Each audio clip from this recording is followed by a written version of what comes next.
दिन की सबसे बड़ी खबर भी आज बैंकों से जुड़ी है। दिन की सबसे बड़ी खबर भी आज आरबीआई से जुड़ी है, कर्जों से जुड़ी है। दरअसल देश में तेजी से बढ़ते अनसिक्योर्ड लोन अब खतरे के अलार्म बजा रहे हैं। बात यहां तक आ गई है कि अब ये कहा जा रहा है कि इन कर्जों को रोकने के लिए, परखने के लिए नियामकों को दखल करना होगा, यानी अनसिक्योर्ड लोन पर सख्ती की जाएगी। दरअसल अनसिक्योर्ड लोन का आकार बीते 4 वर्षों में 2 गुना हो गया। बीते 4 साल में बैंकों के अनसिक्योर्ड लोन 5.5 लाख करोड़ यानी 5.5 लाख करोड़ से बढ़कर 11 लाख करोड़ रुपए के पार हो गए हैं।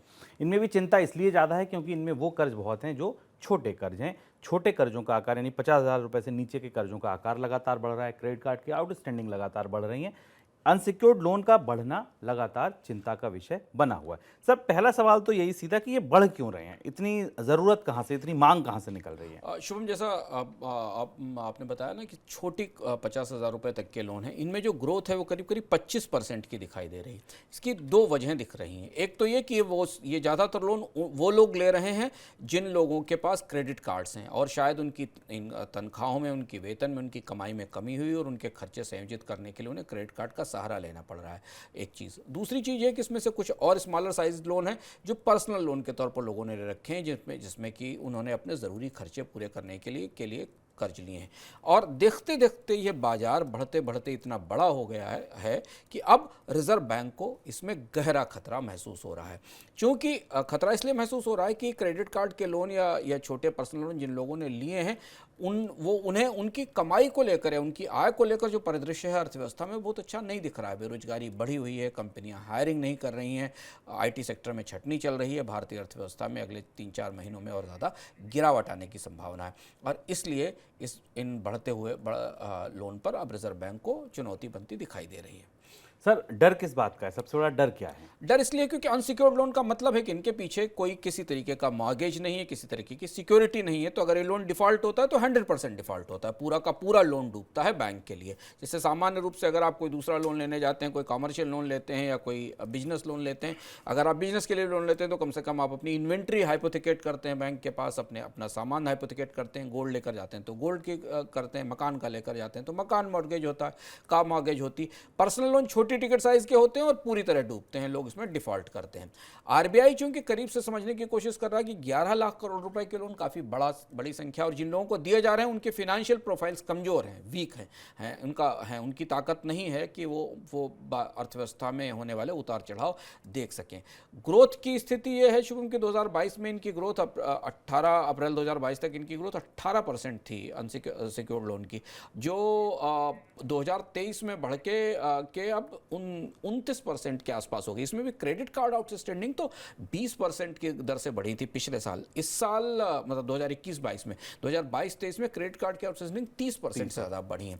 तो एक किस्म का डेट ट्रैप भारत में लोग बना रहे हैं अपने आसपास अपने क्रेडिट कार्ड के इस्तेमाल के जरिए, जबकि उनकी क्षमता शायद देने की नहीं है। और यही बात रिजर्व बैंक की तरफ से कही गई है कि इसमें रेगुलेटर इसमें इंटरवीन करेगा।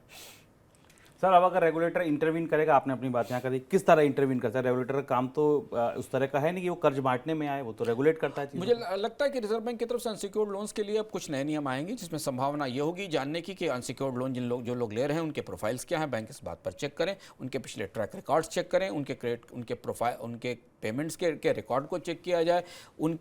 अभी हमारे पास अनसिक्योर्ड को लेकर कोई रेटिंग प्रोफाइल नहीं है, केवल एक ही प्रोफाइल है जो सिविल स्कोर के जरिए पता चलती है कि आप सिविल स्कोर में अगर हैं तो आप, लेकिन उसके बाद भी बैंक को सिविल स्कोर के बाद भी अनसिक्योर्ड लोन देने में कोई परहेज नहीं करते हैं क्योंकि वो छोटे लोन हैं, तत्काल दे देते हैं।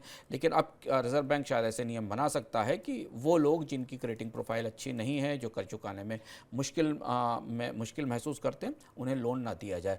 कुल कोशिश रिजर्व बैंक की यह रहेगी कि पर्सनल लोन और जो क्रेडिट कार्ड लोन है उनका प्रोफाइल, उनका पोर्टफोलियो छोटा होता चला जाए। बैंक धीमे धीमे उसे सिकोड़ते जाएं। इसका बड़ा असर हमें बाजार पर दिखाई देगा क्योंकि क्रेडिट कार्ड के जरिए जो शॉपिंग हो रही है, पर्सनल लोन के जरिए जो घरों में अपने कंस्ट्रक्शन हो रहे हैं या बाकी ज़रूरतों के लिए लिए जा रहे हैं, इन पर असर दिखाई देगा। और भी एक बड़ी बात यह है कि क्योंकि ब्याज दरें बढ़ी हुई हैं और पर्सनल लोन और अनसिक्योर्ड लोन पर ब्याज दरें और ज़्यादा ऊँची होती हैं, तो इसलिए इनमें डिफ़ॉल्ट के खतरे और ज़्यादा बढ़ते दिखाई देते हैं। सर एक तरफ डिजिटल लोन को बढ़ावा दीजिए, उनको रेगुलेट किया जा रहा है, उन पर आगे बढ़ा जा रहा है, दूसरी तरफ छोटे कर्जों पे या अनसिक्योर्ड कर्जों पर सख्ती हो रही है। ये दोनों चीज़ें साथ साथ कैसे चलेंगी? ये सबसे बड़ी दुविधा और बड़ा अंतर्विरोध है कि जिस नए पोर्टफोलियो की तरफ या जिस नए तरीके की बैंकिंग को बढ़ावा देने की कोशिश रिजर्व बैंक कर रहा है, रिजर्व बैंक ने भी एफएलडीजी नॉर्म्स जारी किए, डिजिटल लेंडिंग को बढ़ावा दिया, माइक्रो लोन्स को आगे लाने की कोशिश की जा रही, वो सारे का सारा परिवार ही अनसिक्योर्ड लोन्स का है। डिजिटल लेंडिंग करने वाले लोग आमतौर पर कोई इंडस्ट्री या फैक्ट्री करने लगाने के लिए डिजिटली लोन नहीं लेते हैं। इसमें ज़्यादातर लोन छोटे छोटे आकार के 50,000, 20,000, 30,000, 40,000 रुपए के लोन होंगे। डिजिटल लेंडिंग दरअसल छोटे टिकट साइज के लोन देती है। जितनी कंपनियां जो डिजिटल लेंडिंग कर रही हैं वो ऐसे लोगों को लोन देती हैं जिनकी प्रोफाइल्स कमज़ोर हैं। तो जो काम एनबीएफसीज कर रही थी उससे और ज़्यादा कमज़ोर प्रोफाइल वाले लोगों को, एनबीएफसीज तो कम से कम कार के बदले, मकान के बदले फिनांस कर रही थी, पर यहाँ तो बहुत छोटी छोटी कंज्यूमर चीज़ों के अगेंस्ट भी लोन दिया जा रहा है। अब यही एक बड़ा अंतर्विरोध है कि अगर रिजर्व बैंक ये चाहता है कि अनसिक्योर्ड लोन कम हो तो फिर डिजिटल लेंडिंग कैसे सर्वाइव करेगी, सस्टेन करेगी? क्योंकि डिजिटल लेंडिंग करने वाले के लिए तो कंपनियां ये बड़ा बाजार देख रही हैं कि अगर वो 1,000 लोन बांटती हैं और उसमें 40% लोन डिफ़ॉल्ट भी हो जाते हैं, तब भी 60% पे जो ब्याज दर उन्हें मिलेगी उससे उनका बिजनेस सस्टेन करेगा और एक रिटर्न लेकर वो आएंगी। ये अंतर्विरोध हमें लोन की पूरी पॉलिसी में दिखाई दे रहा है।